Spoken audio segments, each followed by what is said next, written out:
What's up, everybody? It's Justin Riddler, guys. We're back on Modern Warfare 2, guys. Today, we are taking a look at another gun that I've built specifically for multiplayer to help you guys get your challenges done, but I feel like if they're going to keep the same kind of like, you know, select your own gun kind of thing in Warzone 2, this is probably going to be useful for a lot of you guys. This is the same way I've built my rifles in Modern Warfare 19, because I just feel like being able to switch, you know what, you'll see when I show you. So let's go ahead and come over here to my Kastov. Got this sucker gold. Looks great. Gold camo in this game is very, very nice. So let's take a look here.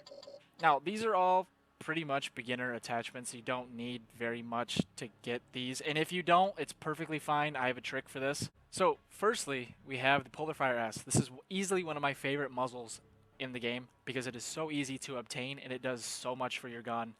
And next up, we have the FTAC Ripper 56. Now, if you don't have the FTAC Ripper, completely understandable. I only use it to help with stabilization and to get some of these kills. You need the gun to not jump up and down. And it is a 762, so it has a lot of issues doing that. But if you don't have the FTAC Ripper 56, go ahead and use the shark fin, whatever you want, as long as it does not mess with your ADS speed too much. And you really want to make sure it helps with your recoil stabilization. So if you have either the Schlager Tango or the OP X9 FOREGRIP, you can go ahead and sub one of those out until you unlock the FTAC Ripper, and you'll be just fine. For the rear grip, we have the Ivanov ST70, and this is kind of just my personal preference. I like to sprinkle this stuff in here. If you guys don't want to use a rear grip, you absolutely do not have to.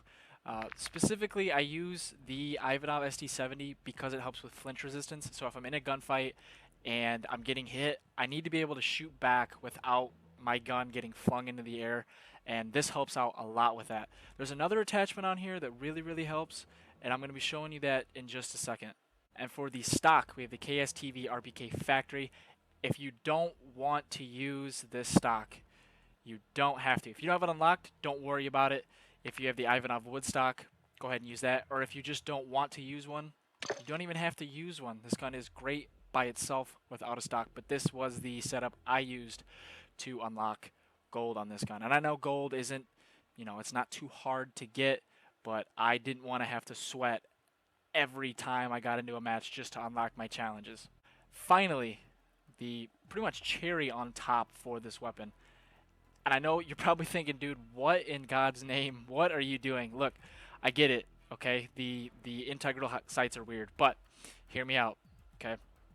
This is how I built my guns in every iteration of an AR in Modern Warfare 19. This is how I did it. There was always something weird about it, and I'll show you why in just a second, once we get to the firing range. So with that being said, let's go to the firing range. I'm going to show you guys what this gun can do built just like. Alright, we're in the firing range. Got the gold Kastov. She's looking nice and pretty. Alright, so let's take a couple shots down range. This is automatic. I'm not going to pull down on the right trigger. Very minimal recoil. Oof, that was really bad. So with those 3 targets down, we can go ahead and switch to this reflex optic.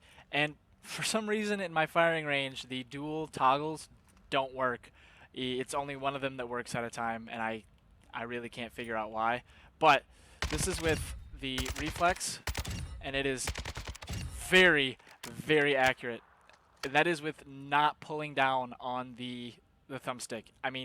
It's the same exact sight that I used on the Grau when it first came out in Modern Warfare 19 before the patch and after the patch, and I've always used it on the Grau because I didn't have the bundle that gave you the super nice iron sight. So when I was using this integral, I was just messing around, and I decided, I might as well try to use it, and I did. And I've pretty much been putting this on every single gun with a lot of kick since then because it pretty much negates all of it, and I don't really know why. And it's really good to use these types of sights because if you need to clear somebody from long range, let's go ahead and mount here. You can go ahead and clear them from long range and then just swap to your closer range targets with a flick of a button. And there's no, even if you're shooting and you switch, there's maybe a half a second slowdown tops, if even that. but I haven't found another sight that can do what this hybrid can do. Alright, so with that being said, guys, this is my 762 build for the KASTOV. Really hope it helps you out in getting your stuff done. You can move on to the next couple of guns. I know it's not exactly the hardest gun to use. In fact, I think the hardest weapon that I've used so far, above all else for the rifles, was definitely the Lackman 762. But this one is just fun to use, especially when you do get a gold and you kind of just want to, you know, go show it off. But yeah, if you like the video, go ahead and like it. Hopefully, subscribe. Leave a comment. Let me know what you think of the setup itself. If you find anything better, let me know. I'll try that out as well. Probably make a video on it. And if this helped you out, that's definitely a good thing. But until next video, guys, I will see you.